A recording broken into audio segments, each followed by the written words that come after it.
E aí, né, aquela situação. Alguém decide, sei lá, brincar de mandar umas energias pesadas pra gente. Aquele ataque que a gente nem espera. O que fazer?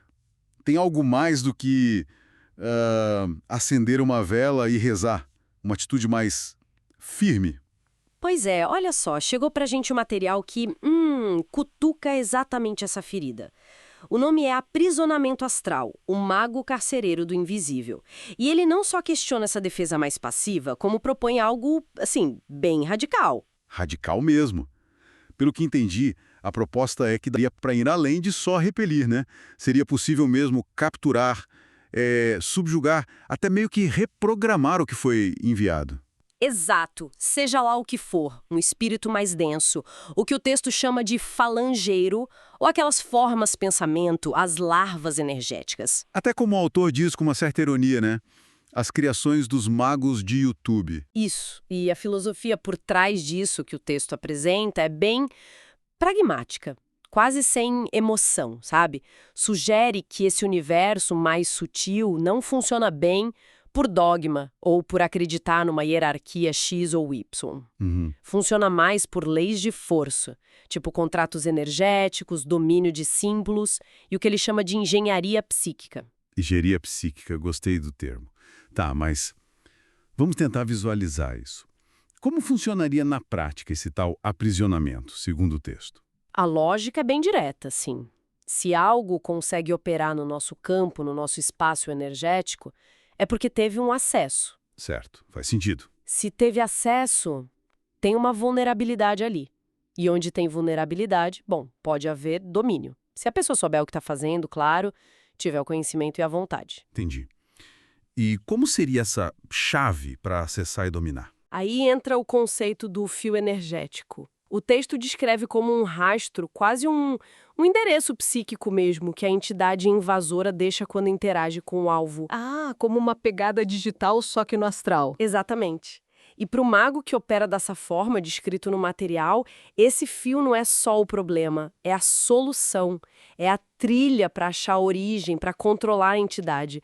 É uma inversão total de papéis, né? A caça vira o caçador. Nossa, essa imagem do mago hacker do astral é bem potente. O texto fala mesmo em puxar esse fio, arrastar a entidade para um lugar controlado? Fala sim, e em quebrar os vínculos, os contratos energéticos que essa entidade possa ter com quem a enviou. E não para aí. Interrogar a entidade, descobrir nome, origem, é uma postura de confronto mesmo, bem diferente de só ficar levantando o escudo, né? Bem diferente. E o texto também critica, né? Parece que ele pega pesado com uma certa hipocrisia. Sim, ele aponta o dedo para quem talvez envie suas próprias demandas, seus ataques energéticos, mas depois reclama ou se faz de vítima quando o troco vem. O autor chama isso de incompetência disfarçada de humildade espiritual. É uma visão bem dura sobre causa e efeito nos planos sutis. Pesado mesmo. Mas aí vem a pergunta óbvia. Isso não é perigoso? Mexer com essas coisas de forma tão ativa? Olha, o texto meio que vira o jogo nesse ponto. Ele argumenta que perigoso mesmo é a ignorância. É confiar em proteção superficial, tipo o clássico banho de sal grosso contra algo que pode ser um ataque bem direcionado, bem técnico. Chega a usar uma expressão forte, mago analfabeto, para quem age sem ter um conhecimento técnico real, profundo. Entendi. Então o conhecimento seria a verdadeira proteção, na visão do texto. E se o ataque acontece, quais as opções que ele descreve? Basicamente, algumas linhas de ação, dependendo da capacidade e da intenção de quem está operando. Tem o banir, que é só expulsar, né, a opção mais boazinha. Certo. Tem subjugar, que seria prender a entidade para servir a algum propósito. Tem destruir, que é dissolver mesmo a estrutura dela. E tem o devolver com juros, que o texto descreve quase como uma arte à parte, de retornar o ataque só que amplificado. Uau. Ok, então, resumindo a ideia central desse material, o aprisionamento astral seria uma técnica, uma engenharia mágica mesmo, aplicada. Exato.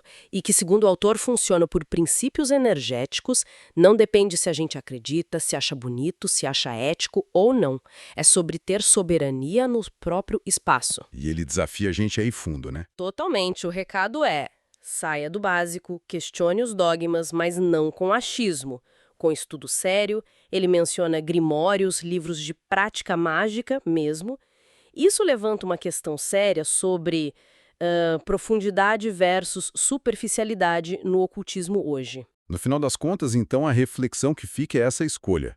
Ou você aprende a ser um operador do cárcere astral, a entender e manejar essas forças, Ou você vive dentro desse sistema todo, talvez sendo influenciado, manipulado, sem nem perceber, sendo uma peça no jogo dos outros. é uma perspectiva e tanto para se pensar. Sem dúvida. Abre toda uma discussão sobre poder, responsabilidade e o que realmente significa caminhar por essas sendas mais ocultas da realidade.